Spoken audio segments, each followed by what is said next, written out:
I will not allow this costume on the air. Why not? You can see her nipples. I want to see her nipples. But this is a Christmas show. Well, Charles Dickens would have wanted to see her nipples then.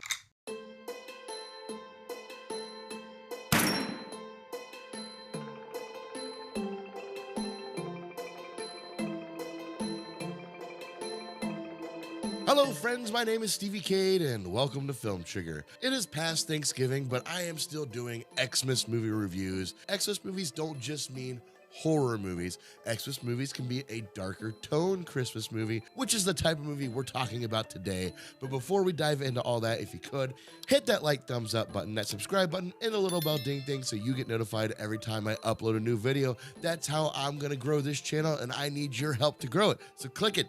Click those things, do the things, do the stuff. Without further ado, let's dive into my review for Scrooged. See Bill Murray get Scrooged. Hey, back off, big man. That may work with the chicks, but not with me. But Stevie, Scrooge is a Christmas movie. It's based off Charles Dickens. Yes, I get it. Yes, it is technically a Christmas story. But you know what? Even the original Charles Dickens A Christmas Carol could still fall into the Xmas realm. Come on, it has ghosts in it, for crying out loud. And even more so, Scrooge is a very vulgar interpretation of the Charles Dickens story. And honestly, I absolutely love this movie. It's one of my go-tos. It's one of my favorites growing up. So let's immediately dive into what I do like about this film. First and foremost, as I already said, it's a darker tale of an already dark Christmas story. And turning this story into a dark comedy, I think works very well. It takes the heaviness of the original story, but leaves room for playful undertones while not breaking the story's integrity. Ma'am, I think you dropped something here. And a true humanitarian. I can't get the antlers glued onto this little guy. We've tried crazy glue. Have you tried Staples? They do so in this kind of fourth dimensional way of storytelling, if you will, because in the movie, there is the president of the TV station, Frank Cross, played by Bill Murray, and they're doing an interpretation of Charles Dickens' Scrooge, while this Scrooge element is also being played into Frank's real life. Well, movie life. Real life in the movie. I found this to be a very charming angle of storytelling, to be honest with you, because there's parts of the movie where what's happening in the TV show kind of narrates what's happening with Frank. We're not going to paint by numbers when it comes to retelling this classic story. The ghosts in this movie are on point. I love the ghosts. You have the ghost of Christmas past, you have the ghost of Christmas present, and the ghost of Christmas future that all show up in this movie. And of course, the ghost of Christmas past, this really kooky looking taxi driver that's zipping through Frank's memories in a grossly charming way. Go back to Jersey, you moron! You have the Grim Reaper projecting the future of Frank's life. Number one, they do a great job dressing this Grim Reaper. He's very eerie looking for what it is, but also the TV for a face concept I thought was really brilliant. It adds layers to what's going on in the movie. The fact that Frank loved television growing up as a child, now runs a television station, it only makes sense that the Grim Reaper's face is, well, a television. But then in this movie you have this little treat, the ghost of Christmas present, played by Carol Kane. Hello, Frank. I'm the ghost of Christmas present. I had a funny feeling. What a sadistic little shit she is, huh? She inexplicably beats the shit out of Frank in this entire movie. And she does so in a very adorable sort of way. I just want to hold her in my hand, but also put her in a cage because she's dangerous. I really enjoyed the representation of, hey, this is present life, and Frank, you need to sit down and shut up and pay attention. Pay attention. She's literally beating the sense into him. I would love to see who was in the writing room who came up with that idea. Who's just like, well, why don't we just have her hit him constantly for absolutely no reason that's ever explained. I don't want an explanation for it. I just really enjoy watching it. She's just so goddamn adorable doing it. And he deserves it. Like, I enjoy watching him get hit because Frank's an asshole. Everybody knows this one. Let's go now. Now does everybody know this one? I think the practical effects in this movie are pretty solid. The movie doesn't play into them heavily, and when they do play into them, they play into them very well. The practical effects here, they went the less is more route, and I think that makes when they use practical effects a lot more effective, specifically when Frank's dead boss comes back to visit him. Number one, I thought the makeup work done on Frank's boss was really added to the creepy tone that this movie's going for. And then on top of that, his boss is holding Frank outside of the window. I thought that was a wonderful display of practical effects. Overall, it still holds up today, and I thought they did really well with that. Although there is one effect I found to be a little cartoony, and that's when you see the souls trapped inside the Grim Reaper's body, but I digress. Other than that, I thought the rest of the practical effects were very well done and very appropriately used. Bobcat Goldthwait playing Eliot Loudermilk. What a charming little clusterfuck of a character. I found Elliot to be the living representation of what Frank does to people, how he can ruin their lives and make them desperate just because of Frank's actions. Well, you can't show that commercial. That thing looked like the Manson family Christmas special. Think I'm way off base? Yes, you're a tad off base, sir. So you take this character and you cast Bobcat Goldthwait into the role, and you have instant magic. His performance fits perfectly into the tone that this movie's going for, and this movie is a lot better for it. And who doesn't like seeing Bobcat Goldthwait in a movie? Like, I want to see him in more movies. He always steals the scene, and I miss seeing him in movies. Bill Murray as Frank Cross. There's a few roles in Bill Murray's life, like this movie and also Groundhog Day, where you're just like, is he acting? Or is that just Bill Murray being Bill Murray? Because Bill Murray's been known to kind of be a dick, and he plays those dickish roles really well. Look at his role in Ghostbusters. He was a dick. As I just mentioned, Groundhog Day. He's a dick. This movie, he's a dick. He just seems to organically flow into this character. Is this true? Yes, it's true. So how much is acting and how much is really Bill Murray?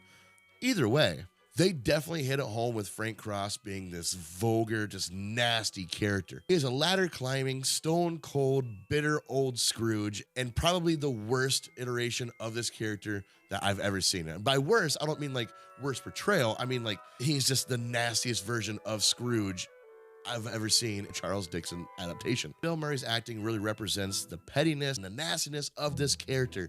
But does this movie really dive into the why and the how this character is the way he is and develops into the way he develops? And that question is going to bring me into what I'm on the fence about when it comes to this film.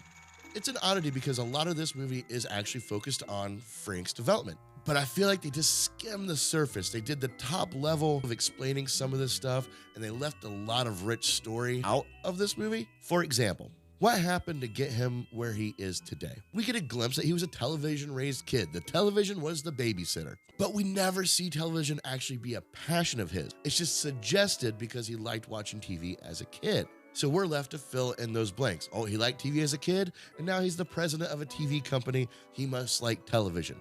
But they never actually dive deep into his actual love for television. We just get the skim coat surface of this, but nothing's ever really dove deeper into more than just letting us know that it was a thing at one point in time. When him and Claire break up because he chose work over her and their friends. This represents him being more work-driven. But again, it's the only time we ever see him choose work over family or friends. It is suggested that this is a problem, but never really told to us. I would love to have seen a little bit more diving deeper into that being a problem between him and Claire, because from what I could tell from the movie, they're doing great up until that moment when he's in the dog suit and he decides to go out to dinner with his boss, and now Claire wants to break up and take some time off.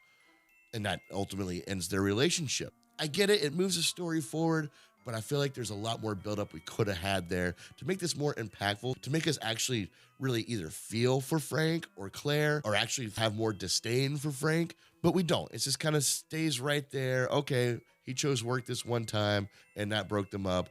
Now he's a grumpier version of himself. The death of the homeless guy at the end of the movie. I don't personally know why this was impactful to Frank. Frank didn't know this guy. Frank doesn't really give a shit about anybody. And it's never really explained why this character specifically was chosen to be an impact to Frank. He's just upset with the guy. You moron! You jerk! Why didn't you stay at Claire's? Why didn't you stay with Claire? Geez, maybe I should have given you the $2, huh? Or maybe they used the wrong character to display this certain emotion they were trying to go for in this movie. And then lastly, when Frank sees his own death, this is the only time we actually see Frank change. Frank hasn't really changed at all during the movie. I mean, maybe a little bit. He got a little teary-eyed when he saw his mom. He got a little upset when he saw him and Claire break up. He had a slightly emotional reaction seeing the dead homeless guy. But through this, Frank was still an asshole through the whole thing.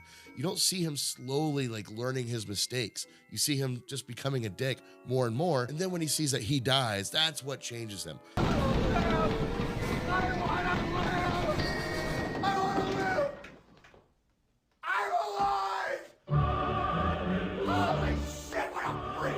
I feel like there could have been a better story for Frank here. There really isn't much to go on when it comes to his actual development. Besides, we just know that this character develops, so we're just expected to fill in the blanks ourselves. Maybe Frank's dead boss should have explained why they're visiting Frank, why they're giving him another chance.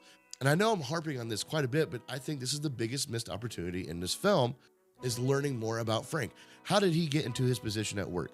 What sacrifices did he have to make to get that position? We don't get to see that. We don't get to see where his integrity changes as the hardworking copy boy at the Christmas party to this overpowered rich asshole that he becomes when he's the president of the TV station. At what point in time did he stop loving television and just wanted to control everything and be destructive and be mean and be crude and become this calloused businessman? We don't get to see these transitions. As I said, I think that's a big missed opportunity in this film. But again, I'm not really taken out of the movie because of it. I think the movie flows well. We all know the story. We get it, and we fill in the blanks ourselves. So man, I guess that's what the movie's depending on. I just personally would have liked to have seen more development and more storytelling from Frank's perspective. Now moving along with what I don't like about this movie. Number one, the slapstick shtick with the lady who keeps getting hit in the face and with barrels or whatever. It doesn't fit in a movie. I don't find it funny. I think it's an odd choice in comedy, and it's only this one character, and she's just kind of thrown in there. Just kind of a waste of time. We could have spent more time working on Frank's development than planning out these shticks. Only place that doesn't smell like urine!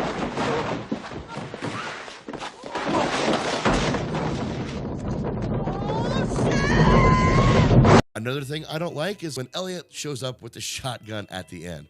Don't get me wrong, I think the scene is awesome. I think it's a great moment of the film. I do have a problem with when he takes the TV control room hostage with this shotgun and is in cahoots with Frank for doing so. Shut up!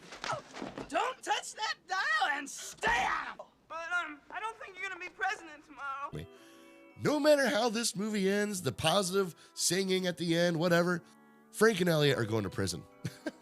They are, because that's highly illegal. That's a lot of attempted murder and a hostage situation that they both had a hand in. Not the best way to handle your new life goals of being a better person. But maybe they won't go to jail because now that I'm thinking about it, Eliot blamed Bryce Cummings for this. I want to talk to the idiot who put that moron on the air. Oh, Bryce Cummings is the idiot, sir. But he can't talk to you right now because, he's tied up. In fact, he just said that you are a flatulating butthead. Which really does bother me. It's another thing I don't like because what the hell did Bryce do wrong? Bryce was not a bad guy in this movie, but we managed to blame everything on him, and we're not expected to give a shit because, he's not our lead guy. Fuck Bryce Cummings, apparently. I'm just saying, if you're coming back, you're changing your life, and you want to do better by people, maybe the first thing you shouldn't do is hold an entire room of people hostage and then throw an innocent person under the bus and blame them for what you're doing. Hashtag justice for Bryce. They did you dirty, dude. The last thing I don't like about this movie, and this is more of a petty point. Yeah, we'll make this a petty point. It's the fact that Frank never makes the comparison of what's happening to him to what's happening on the television special. It would have added to the madness that Frank was feeling. Like all those years of watching television as a kid has finally caught up with him and he's losing his mind by thinking what's happening in this television special is really happening to him. I could have seen that be a fun element to play into. Just a missed opportunity that they didn't, but it is what it is. I'm not going to critique the movie over it. So it's definitely a petty point. Overall, this movie has always been a holiday favorite for me. It's dark, it's charming, and it's a really creative reimagining of an old Christmas tale. Although I do think Richard Donner did a great job telling this story, I was actually pretty shocked with how much I was left wanting from the story watching this movie now. Once I take the nostalgia goggles off, there's a lot of spaces this movie asked you to fill in yourself. Frank's development was definitely watered down and just not explored the way I think it should have been. But the film is still a lot of fun. It's very humorous, and I had an overall really good time watching this again, and I'm gonna have a really good time when I watch it again next year. So if I leave my nostalgic goggles on, I could probably give this movie like a B, but I'm taking those goggles off, and for all these reasons, I'm giving this movie a C+. That was wonderful. Bravo! I loved that. Oh, it was great. Well, it was pretty good. Well, it wasn't bad. There you have it, guys. There's my review for Scrooged. I know this is a favorite of a lot of people, but give this movie a watch and try to get rid of the nostalgic factor of it, and maybe you'll see what I'm talking about, because there is a lot of development with Frank that's left on the cutting room floor, or was just, as I said, just left up to the audience to fill in the blanks themselves. Maybe you agree with me, maybe you disagree with me. Let me know your thoughts in the comments below. Also, be sure to check out some more of my videos, and as always, stay trigger happy, my friends. Peace. Why did you do that? Sometimes you have to slap them in the face just to get their attention. Now, close your eyes. No, I'm through. Don't be quarrelsome. Close your eyes.